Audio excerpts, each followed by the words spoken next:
Et je suis très honoré, j'ai l'impression que je fais en Israël la première conférence d'hommage à Beno Gross, j'ai vraiment cette impression, peut-être même en France, j'en ai pas vu. Alors, peut-être qu'il en existe, mais elles sont bien discrètes, donc je suis encore plus fier et honoré de cela. J'ai le privilège d'avoir lu à peu près tout Beno Gross, et je pense que j'ai été à peu près à aucune de ses conférences, sachant que dans ses conférences, il répétait ce qu'il disait dans ses livres. Donc, quand on avait lu ses livres, c'était pas forcément indispensable d'aller dans ses conférences. C'était là où... Et souvent, les gens qui ont été dans ses conférences ont assez peu lu ses livres. Cela dit, ces conférences, je vous signale, il y en a beaucoup qui sont sur YouTube, et c'est un vrai régal. On peut les avoir sur YouTube également, donc n'hésitez pas à y aller. Denis Cassel a mis en ligne une playlist, c'est-à-dire un ensemble de conférences de Beno Gross sur YouTube. Donc je vous enverrai le lien également, et c'est très intéressant. Sur Academ aussi. Et sur Academ, absolument. Excusez-moi, je n'ai pas signalé Academ, il y en a énormément.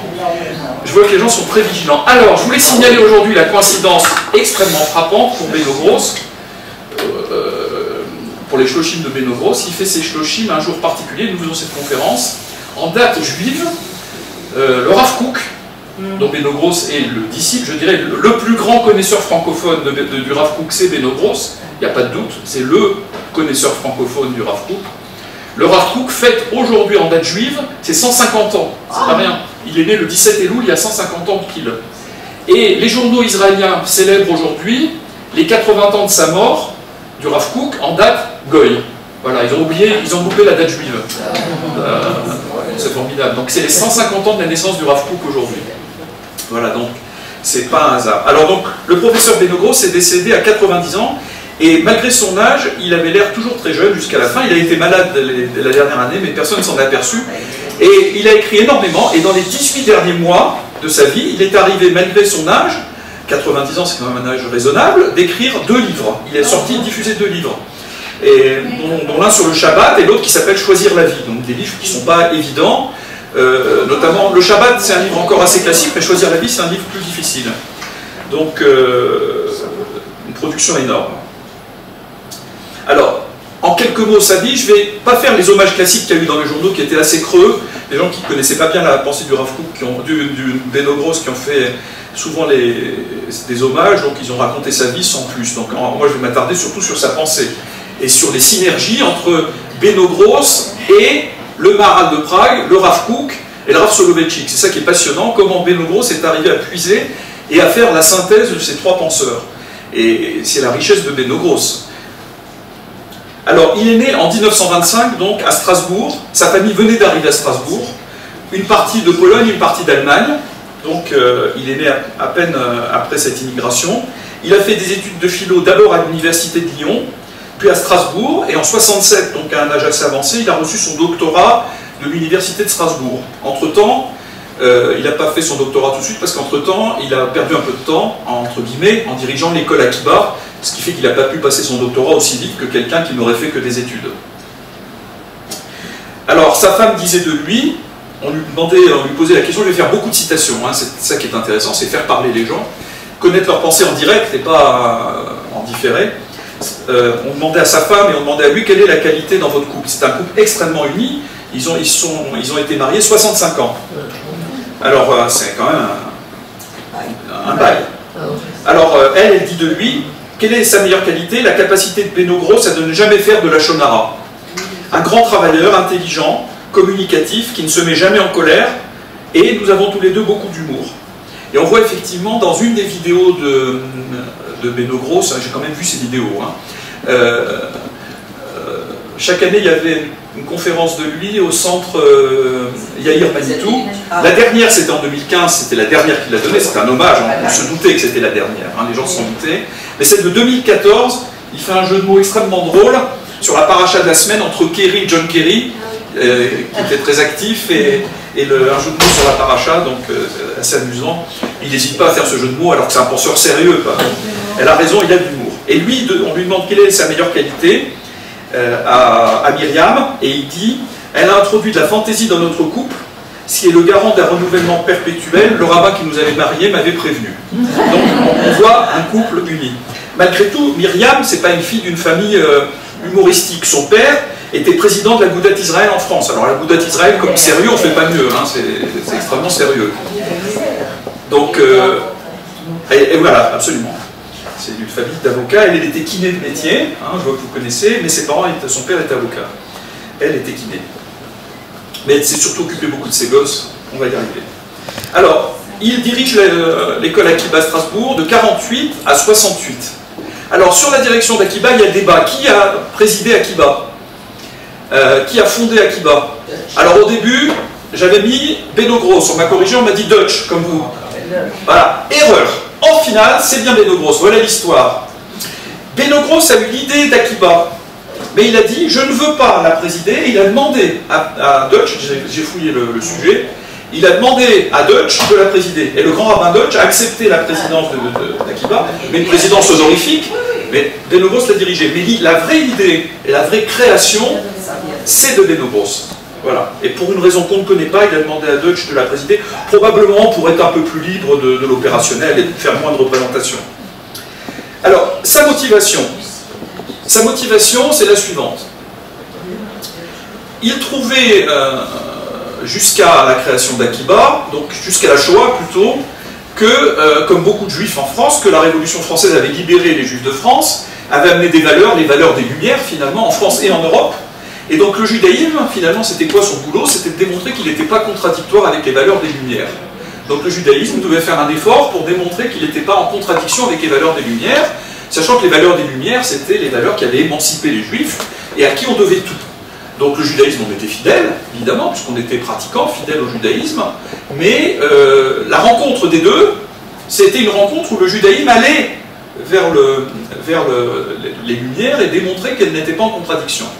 La Shoah change tout, nous explique Benno Gross. La Shoah démontre que finalement, la civilisation des Lumières et la Révolution française n'a pas résolu du tout le problème des valeurs. Finalement, les valeurs de la Révolution française ne sont pas du tout celles qu'on croit. Et il y a une grosse défaillance qui est pluguée dans les valeurs de la Révolution française, puisqu'elles ont néanmoins, malgré ces valeurs, elles ont permis Pétain, elles ont permis la Shoah.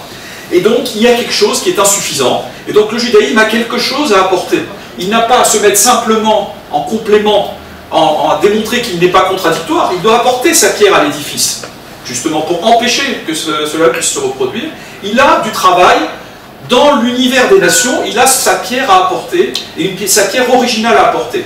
Et sa pierre originale à apporter, c'est l'éducation juive, qui va apporter une valeur nouvelle, qui va initier un courant nouveau, propre à lui, sans souci des rapports qu'il peut avoir avec l'Aufklärung, avec la société, la civilisation des Lumières, et donc la création d'Akiba, où il y aura des modules d'éducation juive, d'accord, des modules importants d'éducation juive. Voilà donc jusqu'en 68. Et là arrive une deuxième rupture, après la rupture de la Shoah, la guerre des 6 jours. Alors là, j'ai écrit aussi un article 2 semaines avant l'article sur Benno Gross, sur l'impact de la guerre des 6 jours sur la communauté juive de France. L'impact très très sévère, puisque la plupart des intellectuels juifs engagés en France s'en vont en Israël l'année qui suit la guerre des 6 jours. Et pas seulement eux. En 3 ans, il y a plus de 20 000 juifs. Plus de 20 000 juifs qui quittent la France en 3 ans. À l'époque, c'est énorme, 20 000 juifs. Des juifs, beaucoup qui venaient d'arriver d'Afrique du Nord, qui s'en vont, qui se sentent. Il y a l'électrochoc de la guerre des 6 jours. C'était les responsables. Alors je vais citer, effectivement, le maître de Benno Gross. D'abord, Benno Gross a un maître, c'est André Neher. C'est son maître. Il a étudié auprès d'André Neher, il doit tout à André Neher. Alors après, il renouvelle André Neher, puisqu'il va renouveler largement André Neher et le Rav Kook, ça fait 2. Donc il va apporter le Rav Kook. Il va puiser plus loin dans le Maharal. André Neher est un penseur un peu éthéré. Benno Gross va rentrer dans les textes. Benno Gross va traduire, André Neher n'a pas traduit. André Neher, c'est un poète-philosophe. Benno Gross, c'est un philosophe qui rentre dans les textes. Donc c'est pas vraiment la même chose, mais c'est son maître. Donc qui font leur alliance? André Neher, Manitou, le grand Manitou, qui était à l'école, qui a fondé l'école, cofondé l'école d'Orsay, faut pas oublier. Eliane Amado Lévy-Valenzy, qui vous dites? Léon Ashkenazi, oui. Eliane Amado Lévy-Valenzy, Théo Dreyfus, Lucien Lazare, j'en passe et j'en oublie sûrement, mais toute une école qui s'en va brutalement, une hémorragie terrible, comme on a actuellement une hémorragie d'élite en France. On a eu cette hémorragie, lui n'hésite pas, fait son alliance avec sa femme et ses 5 enfants, c'est pas du tout facile. Hein. Mais alors voilà ce qu'il y a pour Benno Gross, sa motivation. C'est le Rav Kook. Et le Rav Kook, qu'est-ce qu'il disait en 1910-1915? Le Rav Kook disait, à l'heure de construire notre nation, Déjà, la construction de notre nation, ça date, c'est vieux du Rav Kook. L'exigence pratique de bâtir nos institutions sociales et politiques fait partie du programme collectif selon les principes mêmes de la Torah. C'est-à-dire que la Torah, c'est pas seulement la religion, la Torah, ça nous oblige, en Eretz Israël, d'aller sur la terre et d'aller construire nos institutions sociales et politiques. C'est-à-dire d'aller là-bas pour le faire. On ne peut pas le faire à distance. C'est pas de faire une communauté sociale et politique en France, en Autriche ou en Pologne, c'est d'aller le faire en Israël. C'est le programme du Rav Kook. Et ces gens-là, quand on libère Yerushalayim en 67 et que Israël devient l'Israël qui est peut-être l'Israël messianique, on va y arriver tout à l'heure, un début de programme messianique qui arrive là, c'est un signe. Ils voient ça comme un signe, la libération de Jérusalem. C'est plus un Israël laïque, c'est un Israël religieux cette fois, qui se sentent appelés par cet appel du Rav Kook au mois Benogros, qui est d'aller là-bas pour construire. Quel que soit le prix qu'il va en payer, il veut aller là-bas pour construire une institution politique et sociale. C'est l'originalité de la pensée du Rav Kook.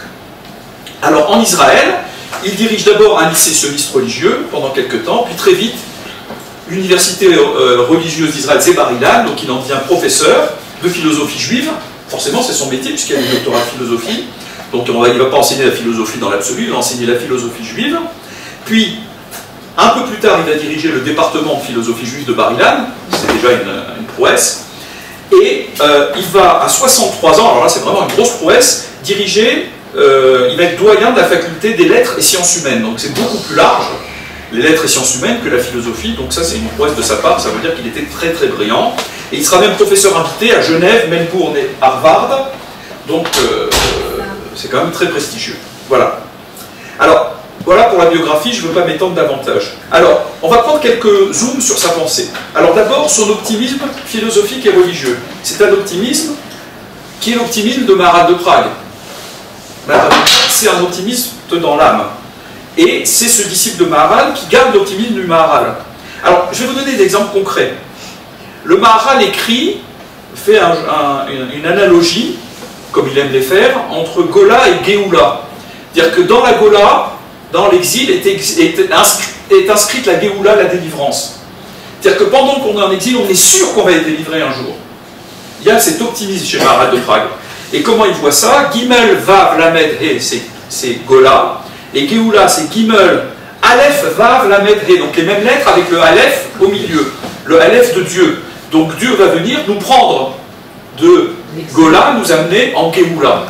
C'est cette existence de Dieu au milieu de la Gola qui va nous faire immanquablement sortir de la galoute. Donc cette vision d'avenir, c'est celle qui inspire Maharal de Prague, et c'est ce programme que ces intellectuels, dont Benogros, voient se réaliser. On verra d'autres exemples, je vais les prendre tout de suite. Les exemples de la Hamida. La Hamida, on la lit 3 fois par jour depuis 2000 ans. Donc depuis 2000 ans, les Juifs font cette prière 3 fois par jour, sans trop y croire, parce que bon, on fait souvent des prières en se disant, bon, ça fait 2000 ans qu'on fait ces prières, on n'y croit pas trop. Par exemple, quand on prie pour Masmiar Keren Yeshua, l'avenue du Messie, etc., est-ce qu'on y croit vraiment? C'est pas évident du tout d'avoir une vraie émouna tous les jours à chacune des prières, c'est pas évident du tout. Et bien, c'était pas évident pendant 2000 ans, et les gens voient cela se réaliser. Ils voient se réaliser d'abord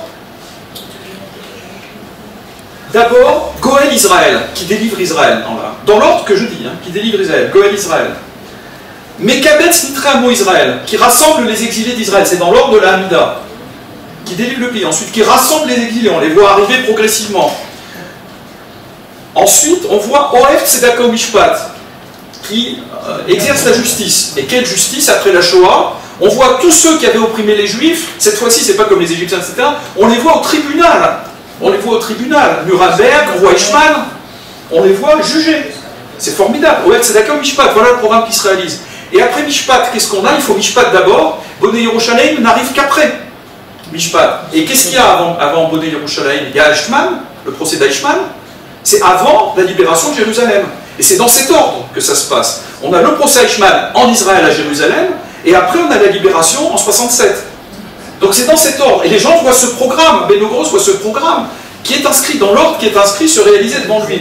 Et il se dit, on a affaire à un moment historique et les gens ne s'en rendent pas compte. Il est désespéré jusqu'au bout, comme Jabotinsky était désespéré de faire sortir les Juifs d'Europe, en leur disant, écoutez, il se passe quelque chose, il faut que vous partiez, il faut que vous partiez. Beno-Gross est désespéré que les Juifs, même en Israël, ne se rendent pas compte qu'on vit des moments historiques. Lui, il voyait, percevait ces moments historiques, et il était désespéré que les Juifs d'Israël, qui sont nés ici, qui vivent ici, qui sont blasés finalement, ou les Juifs de Galoute qui restent en Galoute, ne perçoivent pas le moment historique que le peuple juif était en train de vivre. Donc voilà cet élément d'optimisme. Autre élément d'optimisme sur un registre complètement différent, les grandes capacités humaines. L'homme, le Rav Kook nous dit, par un mouvement de liberté responsable, l'homme peut orienter la puissance dont il se trouve investi vers un perfectionnement continu. Il lui incombe de réaliser le projet divin et de parfaire l'œuvre de la création. Donc l'homme a tout en lui, tout homme a tout en lui pour parfaire l'œuvre de la création, pour réaliser le projet divin. Nul homme n'est condamné à rester dans son état mauvais. Tout homme a cette capacité de faire le bien ou d'amener le bien au pays également. Donc de réaliser le projet divin pour lui et pour Eretz Israël.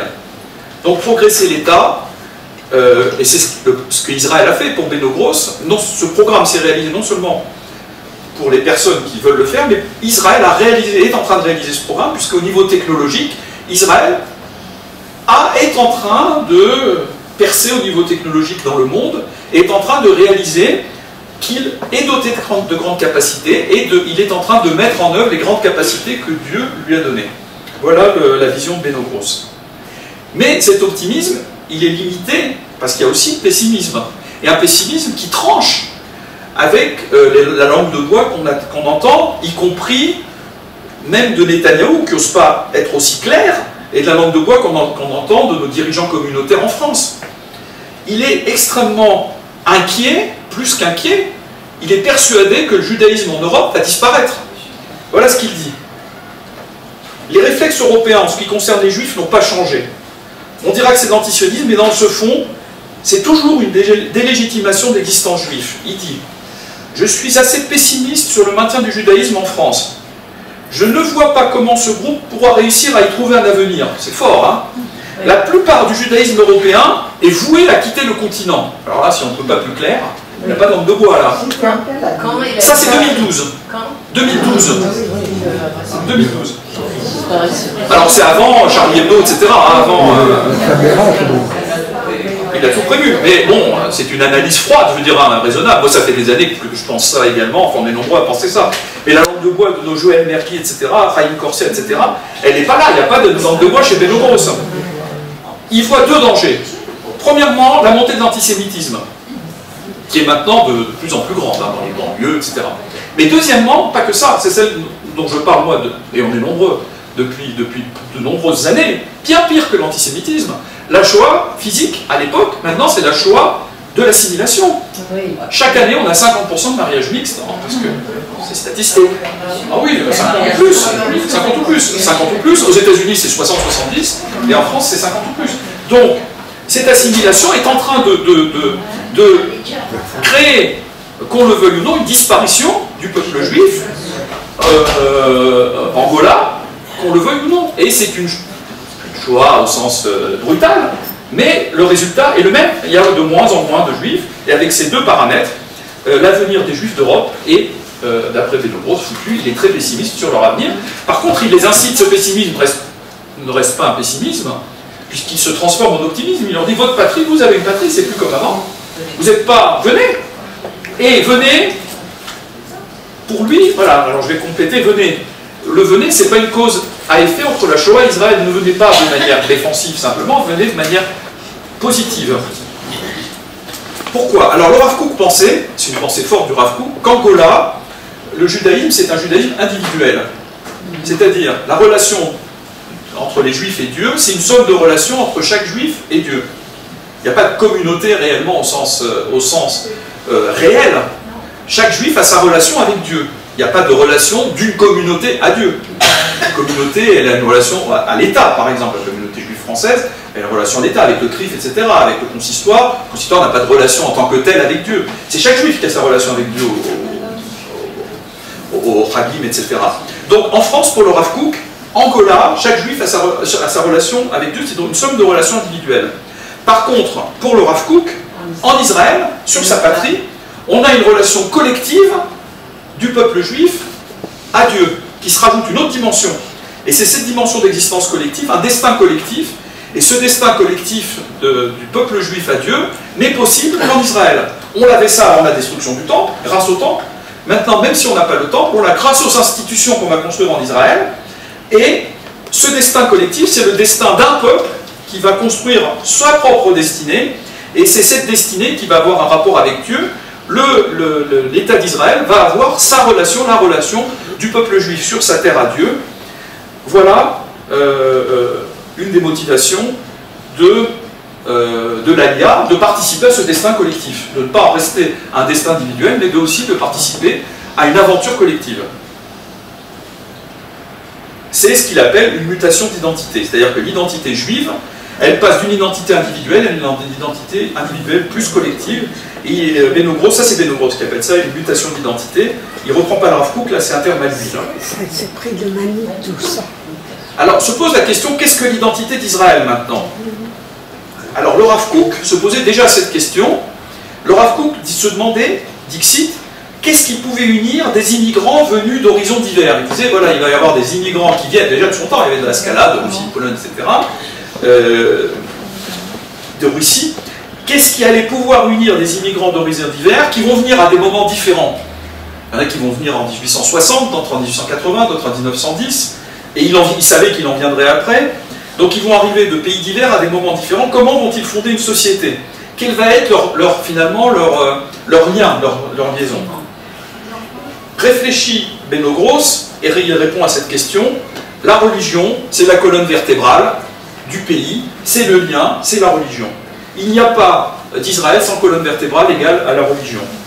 Il dit, pour qu'une croyance puisse agir sur l'histoire, il est nécessaire qu'elle soit véhiculée par un support matériel, la mitzvah, la loi juive, et de faire un pont entre matériel et spirituel. Israël est une construction, nous ne sommes pas encore un peuple, je le cite, nous voulons l'être, et il critique les gens qui veulent critiquer, qui veulent détruire ce lien religieux en Israël, qui veulent un Israël laïque, un Israël qui ne soit pas un État juif, un Israël qui soit un État laïque, où les lois soient 100% laïques, sans aucune dimension religieuse. Il dit, ce qu'on veut briser, c'est l'historicité de ce lien bimillénaire, cette singularité qui fait notre universalité. La singularité juive, c'est la Torah, c'est cette singularité qui fait que le peuple est universel. Enlevez la Torah, il n'y a plus d'universalité, vous avez un peuple quelconque qui arrive sur une terre quelconque et qui va disparaître de manière quelconque. Donc, le judaïsme, tout en confirmant sa présence active dans le monde, participe d'une ère de liberté pour l'homme et ne peut se couper de tout souci de transcendance sans prendre le risque de disparaître. Voilà la vision de Beno Gross. Et il fait un petit jeu de mots il fait un pont entre matériel et spirituel. Ce pont entre matériel et spirituel du peuple juif, la mitzvah. Donc le spirituel, c'est la pensée, la mitzvah, c'est le matériel. Donc la mitzvah, c'est ce qui fait le pont entre matériel et spirituel. Et pour lui, c'est le boulot du pontife. Le Kohen, c'est le pontife. Voilà. Alors le pontife, c'est celui qui fait le pont. Le pont entre le sacrifice. Oui, et Raphaël Drahi fait le même dans un autre contexte. Raphaël Drahi, il faut savoir que Raphaël Drahi a étudié quelques mois avec Beno Gross. On ne sait pas, ils sont morts à un mois d'intervalle. Et on a perdu deux énormes figures du judaïsme. Ils ont étudié, Raphaël Drahi a étudié auprès de Beno Gross. Il a passé quelques années à Jérusalem. Il a étudié quelques mois avec lui. Et le pontife, c'est ce qui fait le lien entre le sacrifice matériel et le spirituel, la foi, la émouna. Alors, la religion est multiforme. Il a traduit le Rav Soloveitchik. Le Rav Soloveitchik, c'est l'homme de la halacha, c'est l'importance entre la émouna et la halacha. Alors, pour lui, il trouve fondamentale la coexistence d'un côté l'engagement psychique émotionnel avec la foi et la prière, qui est la émouna, donc cet engagement de foi, avec celui rationnel, pratique, de l'étude du Talmud et de la loi, qui est la halacha. Donc c'est les deux piliers de la pensée du Rav Soloveitchik, la émouna et la halacha, et lui est aux confluences des deux, c'est pour ça qu'il est très à l'aise avec la pensée de Rav Soloveitchik.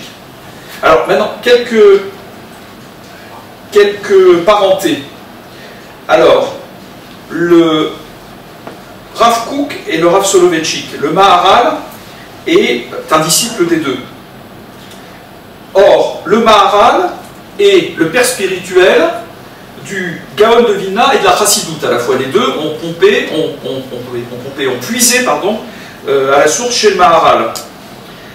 Le Gaon de Vilna a engendré Volojine et la yeshiva de Volojine plus tard, et le Rav Kook a étudié notamment, malgré qu'il soit chassid, le Rav Kook est chassid, mais il a étudié 2 ans ou 3 ans la yeshiva de Volojine. Donc le Rav Kook a aussi puisé, il a écrit un bouquin de halakha absolument merveilleux, le Rav Kook, un des meilleurs livres de halakha les plus complets qui soit. Donc on connaît la pensée chassidique du Rav Kook, mais on ne connaît pas sa maîtrise du Talmud et de la halakha. Donc d'un côté, donc, on retrouve le Rav Kook dans cette lignée Maharal, Gaon de Vilna, halakha, mais on a aussi la Chassidoute par le Maharal de Prague. Le Rav Kook a aussi été un disciple du Maharal de Prague. Le Maharal a été le grand-père de Shneur Zalman, qui a écrit le Tanya. C'était son grand-père, le Maharal de Prague. Et Shneur Zalman, et de Shneur Zalman descend le Rebbe de Lubavitch, qui n'est pas le père du Rabbi de Lubavitch, mais qui était le beau-père, mais la lignée Lubavitch descend de Shneur Zalman, donc descend de Maharal de Prague. Donc voilà cette confluence. Alors pour ajouter à la confluence, le Rav Soloveitchik, donc dans l'univers plutôt de la halakha quand même, et le Rabbi de Lubavitch dans l'univers de la Chassidoute, s'étaient rencontrés à Berlin. Ils ont les deux étudié à l'université de Berlin en même temps, parce que tous ces gens-là, y compris le Maharal de Prague, a étudié les mathématiques, mais le Rav Soloveitchik et le Rabbi de Lubavitch ont étudié à l'université de Berlin des matières profanes, et tous les deux se sont rencontrés là-bas, se sont liés d'amitié, et cette amitié a perduré, et le Rav Soloveitchik allait voir régulièrement le Rabbi de Lubavitch. On a des vidéos YouTube, et notamment une qui raconte l'histoire du Rabbi de Lubavitch, où on voit une visite du Rav Soloveitchik chez le Rabbi de Lubavitch. Donc c'est deux mondes complètement différents, qu'on imagine qu'ils ne se parlent pas, Il faut savoir que du temps de Gaon de Vilna, le Gaon de Vilna avait mis en Kherem les Chassidim à l'époque, etc. C'est deux mondes qui s'ignorent, et les halachistes, les Haredim avaient mis en Kherem le Rav Kook. Beaucoup d'entre eux avaient mis en Kherem le Rav Kook. Donc il faut savoir que c'est deux mondes qui s'ignorent, mais malgré cela, il y a des confluences extrêmement frappantes, notamment celles que je viens de vous citer.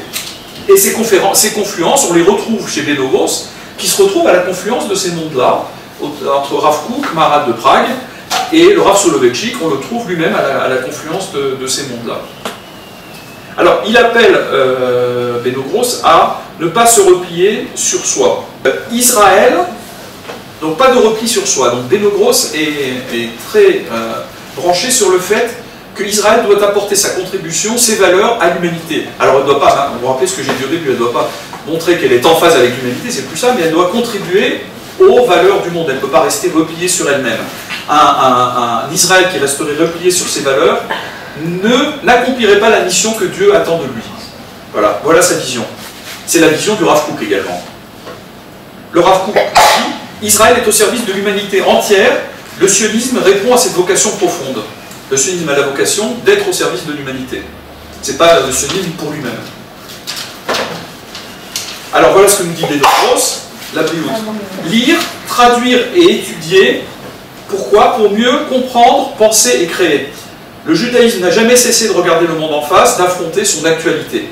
Voilà, on ne peut pas rester replié, on doit affronter l'actualité du judaïsme. Et dans son autobiographie, il rajoute: le retour n'est ni un repli sur soi, ni un nationalisme contraire à l'universalité. C'est pas un nationalisme, moi je suis fier d'être israélien, vive Israël, etc. C'est oui, je suis israélien, c'est un État juif, et l'État juif doit apporter au monde ses valeurs.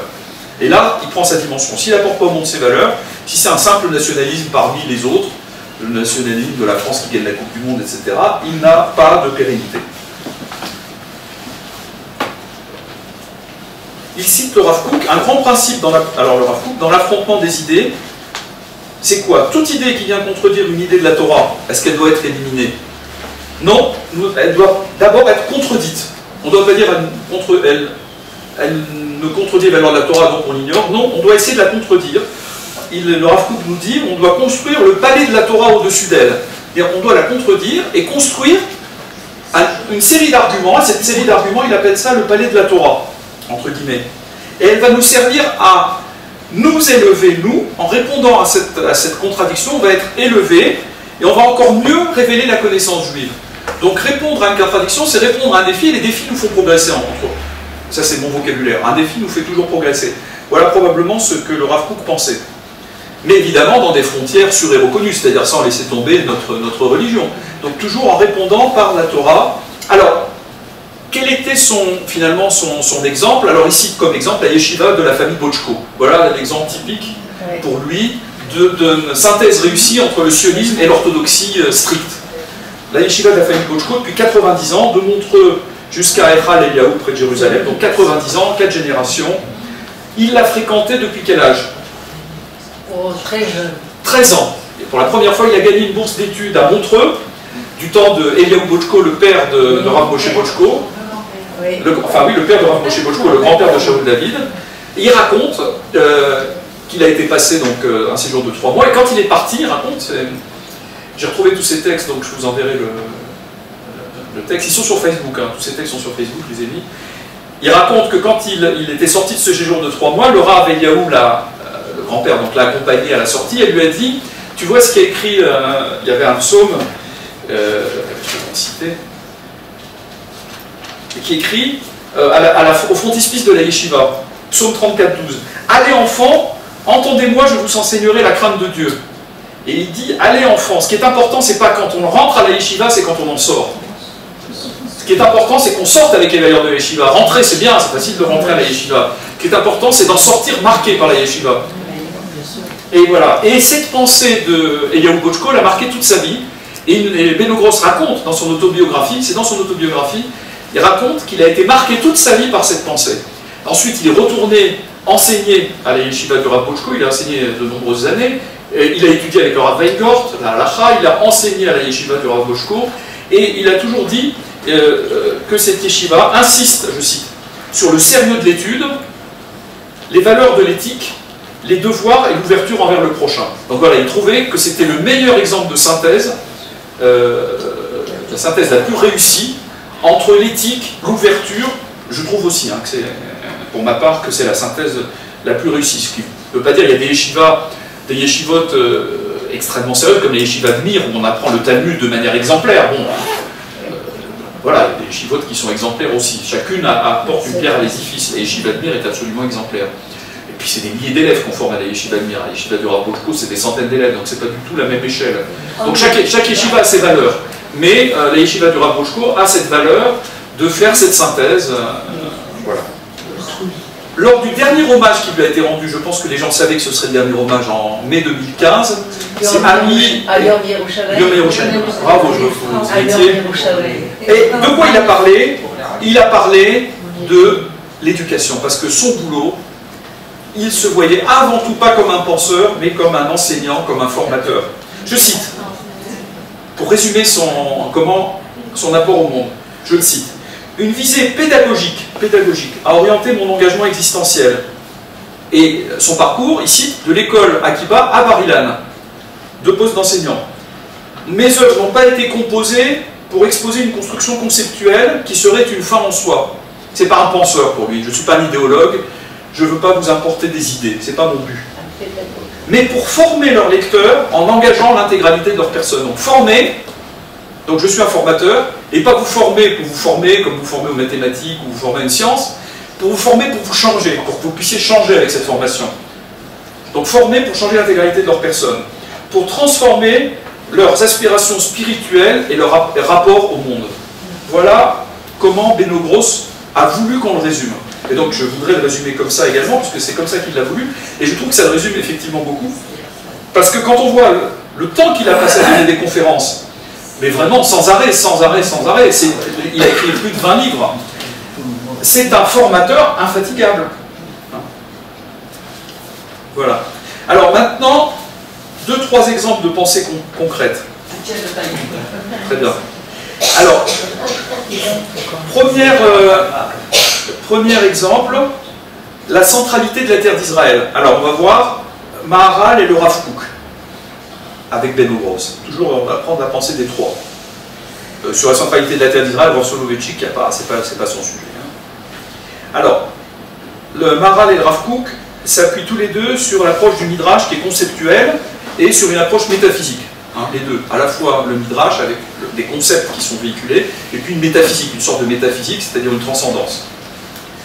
Alors, les deux insistent sur l'unicité essentielle avec un C des Juifs, c'est-à-dire que l'unicité fait partie de leur essence même, de leur raison d'être. Et leur philosophie juive religieuse, repose sur le peuple juif, comme on l'a dit tout à l'heure, qui ne se limite pas à une somme d'individus, mais qui a un rapport collectif à Dieu. Et le rapport collectif à Dieu, c'est sa Torah. Le Rav Kook considère sa Torah comme son cœur, son âme, sa force vitale en Israël. Cette Torah, c'est le cœur, la force vitale et l'âme en niveau métaphysique du judaïsme en Israël. Et au niveau halachique, c'est également en Israël que le peuple juif est présent, puisque c'est le pays où on peut faire l'ensemble des mitzvot. Il y a toute une série de mitzvot qui ne s'appliquent pas en galoute. Donc, le programme des mitzvot, le programme que Dieu nous a donné, de la Torah, les 613 mitzvot, quand on dit en Angola qu'on a 613 mitzvot, d'abord, c'est pas vrai qu'on a 613 mitzvot. Moi, j'ai pas les mitzvot liés aux femmes, une femme n'a pas les mitzvot liés à l'homme, etc., etc., etc. Donc, on n'a pas 613 mitzvot. Mais bref, le programme complet des mitzvot qui s'adresse à chacun de nous, en galoute, est extrêmement abrégé. Il y a la mitzvah sur les champs, PA, la Orla, etc., l'année de Shemitah, etc., qui ne s'applique pas en galoute. Donc, si on veut vraiment observer la mitzvah, et si la mitzvah est au cœur du judaïsme, comme le pense le Rav Kook, le Maharal et Ben Ogros, et comme le pense la Torah, il faut être en Israël. Voilà. Sinon, on applique une Torah incomplète. Donc voilà la centralité. Alors, ça c'est pour le Rav Kook. Maintenant, pour Maharal de Prague, Maharal de Prague a écrit de nombreux livres, notamment un plutôt sur Tisha B'Av qui s'appelle Netzach Israël. Il explique... Netzach Israël, excusez-moi. Il explique... Netzach Israël, je ne suis pas sûr qu'il soit traduit en français. Hein. Il explique que la galoute... Il explique que la galoute est anormale et temporaire. Je vous ai dit tout à l'heure l'optimisme du Maharal de Prague. Hein. Il sait que la galoute est anormale et temporaire. Donc il est sûr. Et il sait que l'avenir, c'est en Israël, puisqu'on a une galoute temporaire. Dans un autre de ses ouvrages, il insiste sur le fait que ce n'est qu'en Israël qu'on sera lié à l'Alliance et toutes les lois de la Torah. Alors voilà, lui aussi retrouve cette dimension. Et que c'est la Torah qui constitue l'élection du peuple juif. Alors lui rajoute que sans la Torah, on n'est pas le peuple élu. Le peuple élu, c'est pas élu pour être élu, c'est élu pour faire les mitzvot. Et donc ce n'est qu'en Israël. Donc on sera amené à rejoindre la terre tôt ou tard. Voilà ce qu'il dit le Maharal de Prague, c'est très fort. Dans Ber Hagola, c'est un ouvrage sur l'importance de la loi orale. Il dit « Israël est le pays de la vie ». Je cite un Maharal de Prague, c'est pas le Rav Kook, on ne sait pas que le Maharal de Prague était aussi sioniste. Hein. Il est le pays de la vie. Il est central dans le monde, bien que n'étant pas au centre de la sphère Terre. C'est-à-dire il n'est pas central géographiquement, mais il est central. C'est pas terminé. Et il est le plus élevé, même si ce n'est pas physique. C'est pas physiquement le plus haut, c'est pas l'Everest ou le... Mais c'est le plus élevé, c'est ce que nous dit Maharal de Prague. Et c'est lui qui... Je ne sais pas si c'est lui qui crée le mot d'Aliyah, je ne sais pas si ça existait avant, mais il dit celui qui s'y rend s'appelle alors Olé car il y monte. Je ne sais pas, moi j'ai pas lu avant Aliyah ou Olé. Donc je ne sais pas, j'avoue que je vous pose la question, je la pose sur YouTube, si quelqu'un sait répondre, si quelqu'un d'autre avant Maharal de Prague a utilisé le mot Olé pour Israël ou Aliyah, en tout cas lui le dit. Ah, voilà.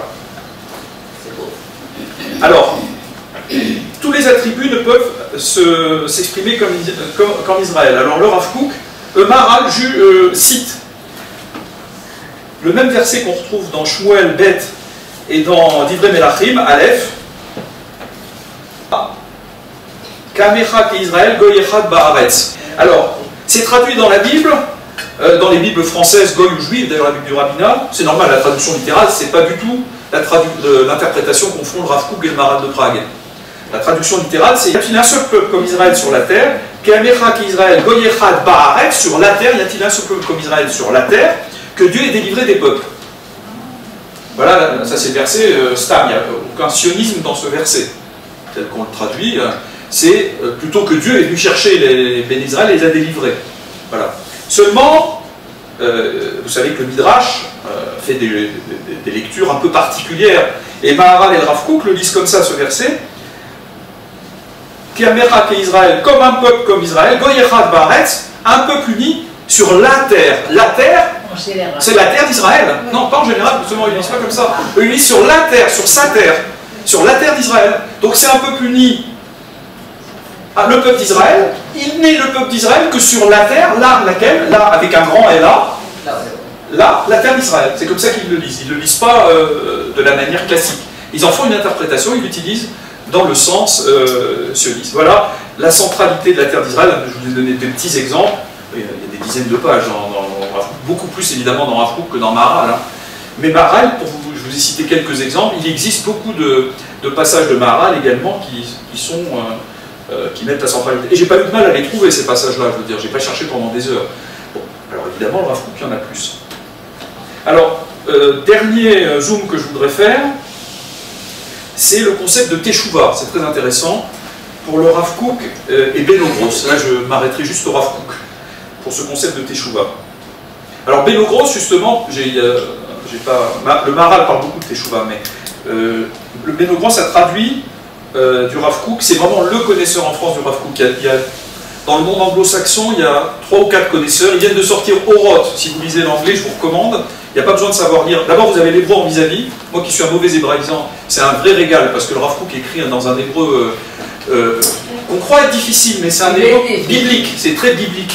Donc pour des gens qui connaissent l'hébreu du Tanakh, et c'est en vis-à-vis en plus, ça s'appelle Oroth, ça ne coûte pas très cher, et pour ceux qui lisent l'anglais, c'est un véritable régal, parce que le traducteur qui a fait ça, c'est quelqu'un qui connaît l'intimité de la pensée du Rav Kook, donc c'est une traduction fiable, c'est pas une traduction... donc vous rentrez dans la pensée du Rav Kook en lisant ça. Ça s'appelle Oroth, la dernière édition de 2014, parce qu'il y a des Oroth qui sont plus moyens que ça. Et celui-là, c'est extrêmement intéressant, notamment il y a plusieurs Oroth du Rav Kook. Oroth, c'est compliqué. Le Rav Kook n'a pas écrit un bouquin qui s'appelle Oroth, il en a écrit à droite à gauche. Son fils a essayé de les regrouper, les éditeurs ont essayé d'en regrouper, donc il y en a dans tous les sens. Là, c'est certaines Oroth, et c'est les Oroth les plus en rapport avec l'actualité, avec Israël face aux nations, etc. Alors qu'il y a d'autres Oroth beaucoup plus métaphysiques qui ne sont pas dans ce livre, qui sont peut-être moins intéressantes, je dirais. Là, c'est vraiment des Oroth d'actualité qui nous parlent. Alors, sur le concept de Teshuvah, donc Beno Gross, lui, c'était aussi un spécialiste. Donc, quand il traduisait le Rav Kook, il connaissait vraiment très très bien. On peut se fier aux traductions du Rav Kook de Beno Gross. C'est vraiment un connaisseur. Et en français, je crois qu'il n'y en a pas d'autres. Donc, dans le monde anglo-saxon, il y en a 3-4. En français, sur le Rav... Alors, sur Maran de Prague, il y avait Gourevitch, évidemment. Maran de Prague, un très très grand spécialiste, c'est Edouard Gourevitch. Sur le Rav Kook, je ne connais pas, moi, je ne sais pas si vous connaissez de spécialistes qui ont traduit le Rav Kook en français. Je ne crois pas qu'il y en ait vraiment. Il y a des gens qui connaissent, évidemment, le Rav Bochko connaît très bien le Rav Kook, mais des traducteurs qui soient rentrés vraiment dans la pensée au point de traduire, c'est difficile. D'abord, il faut être un bon francophone, déjà. C'est pas évident. Il faut être un peu universitaire. Alors, Beno Gross a traduit notamment Oroth HaTeshuvah, les Lumières du Retour. Donc, Oroth HaTeshuvah, c'est le Rav Kook sur la Teshuvah. Donc, il a traduit avec un appareil de commentaires unique à la fin de Beno Gross. De commentaires, de notes, qui nous permettent, il y a des notes au fur et à mesure qui nous permettent de bien comprendre. Alors, le Rav Kook souligne l'individualité des formes usuelles de Teshuvah. Donc, d'après le Rav Kook, il y a des formes individuelles de Teshuvah, il en voit 2, qu'on connaît, les plus classiques. La Teshuvah, réparer sa faute envers le prochain. Alors, le remords, la confession verbale, aller voir en disant j'ai fait une faute. La décision de ne plus récidiver, je ne recommencerai plus. C'est-à-dire, si vous voulez réparer envers le prochain, il faut faire tout ça. D'abord, il faut avoir du remords, il faut aller lui dire, et puis il faut décider de ne plus récidiver. Si on n'a pas fait les 3, on n'a pas fait Teshuvah réellement envers le prochain. L'autre dimension individuelle, c'est améliorer sa relation à Dieu. C'est-à-dire, après avoir fait une faute, il ne suffit pas d'aller voir le prochain. La Teshuvah, c'est aussi de faire pénitence, Teshuvah, envers Dieu, d'avoir fauté, de prendre des résolutions envers Dieu, de ne plus recommencer, de demander à Dieu pardon, etc. Bon, ça a l'air un peu bon Dieu-arme, mais c'est vraiment dans le judaïsme, le fond du judaïsme, si on croit ou on ne croit pas. Mais si on a la Emouna, ce qui est le cas de Beno Gross, c'est mon cas également, voilà un engagement envers Dieu, faire plus de mitzvot, plus d'études quand on a fait une faute. Voilà les 2 formes de Teshuvah individuelle. Mais, à ça, le Rav Kook rajoute une dimension nouvelle, la Teshuvah collective, qui n'existait pas chez Rav Dessler ou chez d'autres penseurs de la Teshuvah. La Teshuvah collective. C'est elle qui permettra à Israël de retrouver sa grandeur quasi prophétique. Le Israël prophétique de l'époque de la prophétie a été perdu, elle a été perdue par les fautes des béné Israël. Quand Israël fera une teshuva collective, il retrouvera, et c'est fondamental, sa dimension prophétique. Donc voilà une troisième dimension, c'est intéressant. On va voir d'autres dimensions de la teshuva. Alors, 3 dimensions, donc 2 individuelles, une troisième, nouvelle, collective. Alors, autre analyse du Rav Kook, la dimension psychologique, la teshuva psychologique. Alors, pour lui, c'est formidable ces analyses du Rav Kook, elles sont très, très fines. Il existe aussi classiquement, ça on les connaît, 2 teshuvot. La teshuva instantanée, celle pour laquelle on a un remords instantané, on s'aperçoit tout de suite qu'on a fait une faute, on fait tout de suite pénitence. Et la teshuva progressive, celle pour laquelle on va progresser, on va transformer son être, on s'aperçoit progressivement qu'on a fait une erreur, on va se corriger progressivement. Donc il y a celle où instantanément on change son comportement, d'autres où c'est plus progressif, c'est un peu plus difficile. Alors on décide d'aider plus quelqu'un, on décide de faire plus de tefila, on décide de donner plus de tzedaka, mais progressivement c'est pas instantané. D'autres où d'un coup on décide d'aller à la choute tous les jours, ou d'un coup on décide d'aider une personne. Donc ces 2 dimensions, les 2 peuvent coexister, les 2 coexistent, la teshuva instantanée, la teshuva progressive. Et lui rajoute une 3e dimension, c'est encore intéressant, voilà une analyse passionnante chez le Rav Kook. Le Rav Kook est toujours très innovateur, très passionnant. La teshuva inconsciente. Alors qu'est-ce que c'est la teshuva inconsciente? La teshuva inconsciente est caractérisée par une gêne de l'individu, on est gêné. On se sent fautif, on se sent éloigné de Dieu, comme on est froissé. On ne sait pas quelle faute on a fait, et on entame un processus de repentir naturel sans savoir exactement quelle faute on a fait. Alors ça, on ne comprend pas trop cette pensée du Rav Kook. Alors c'est le Rav Bochko qui m'a aidé à comprendre, parce que j'avoue que je n'ai pas compris. Donc j'ai trouvé un cours du Rav Kook, de Rav Bochko, pardon, je fais un lapsus. Un cours du Rav Bochko qui explique cette dimension, parce que le Rav Bochko, qui connaît très bien la pensée du Rav Kook, parle de cette dimension inconsciente, et il donne un exemple. Il parle des statuts du marxisme qui ont été déboulonnés en Russie, ou des nombreux gauchistes qui sont revenus à la Torah. Alors, ils sont revenus à la Torah, ces gauchistes comme Lévi, Béni Lévi ou autres, qui sont devenus plus religieux que religieux, même Haredi. Béni Lévi était vraiment Haredi, on ne peut pas dire. Alors lui, pour le coup, il était vraiment Haredi. Voilà, des gens qui sont revenus à la Torah du maoïsme le plus extrême à la Torah, qui, pour le Rav Bochko, c'est un résultat de cette teshuva inconsciente. Ils n'ont pas fait un processus réel de teshuva instantané ou progressive, et ça n'a pas été ni instantané, j'ai fait le mal, je bouge, ni c'est une teshuva inconsciente. Voilà des illustrations du Rav Bochko. C'est compliqué, hein, il faut y réfléchir encore. Alors, dans tous les cas, le Rav Kook reste optimiste. On retrouve l'optimisme de Beno Gross, du Rav Kook et du Maharal de Prague. Pourquoi? Parce que le péché ne dérive pas de la nature de l'homme. L'homme n'est pas naturellement pécheur. Le péché est accidentel. C'est très fort comme pensée.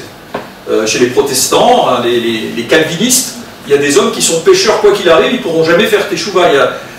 Chez les catholiques, non, les catholiques, la teshuva est toujours possible, il suffit d'aller se converser, etc. Mais il y a des religions où, dans l'islam, dans un certain islam, je ne suis pas spécialiste, mais dans un certain islam, il y a une certaine fatalité, vous ne pouvez pas en sortir. C'est écrit dans Mektoub. Vous êtes destiné à. Alors, donc, certains protestants, certaines pensées de l'islam, et peut-être dans d'autres religions, il y a cette notion de Mektoub, vous êtes destiné au mal. Le jansénisme, absolument. Le jansénisme aussi, tout à fait. Voilà, donc certaines pensées. Dans le judaïsme, rien de tel. L'homme peut changer, le péché est accidentel. L'homme a été créé avec le Yetzeratov et le Yetzerara, les 2 Yud, Vayetzer et Adam, il y a 2 Yud, Rashi commente le Yetzeratov, le Yetzerara. Pourquoi le Yetzerara? Parce que s'il n'y avait que le Yetzeratov, on n'aurait pas de libre arbitre, donc on ne serait pas méritoire de faire le bien. Hein, donc le Yetzerara, c'est pour qu'on le surmonte, mais on a la capacité de le surmonter. On n'est pas mis avec que le Yetzerara, on a toujours le Yetzeratov qui nous aide à surmonter le Yetzerara. On peut toujours réparer nos fautes. Alors, nous rajoute Beno Gross, il ne faut surtout pas s'apesantir, enfin il cite Rav Kook, hein, sur un repentir des fautes anciennes. Ça ne sert à rien de remâcher, j'ai fauté, de se vivre comme un fautif. Il faut compter sur le présent et le futur. avancer, étudier plus, faire plus de mitzvot, aider plus son prochain, être plus optimiste, plus souriant, construire le pays, faire de l'éducation physique pour le Rav Kook, c'est important, il s'était dit tous les Haredim de l'époque ado, pas tous mais certains, parce qu'il disait que la dimension physique était importante également, pour trouver un corps sain dans un esprit sain, c'était très révolutionnaire pour l'époque. Donc tout ça, voilà, un haut degré d'exigence individuelle et la purification de l'esprit par une teshuva renouvelée en permanence, avec quoi? L'aide du remède efficace qu'est la Torah. C'est quoi le secret pour la teshuva? En finale, je reviens sur quand même. Ces penseurs sont des penseurs juifs orthodoxes. Je reviens sur ça en finale parce que tous ces penseurs-là, je ne veux surtout pas, ce sont des penseurs juifs orthodoxes. Pas modernes orthodoxes, ils sont orthodoxes. C'est la Torah qui est au cœur de leur pensée. Voilà.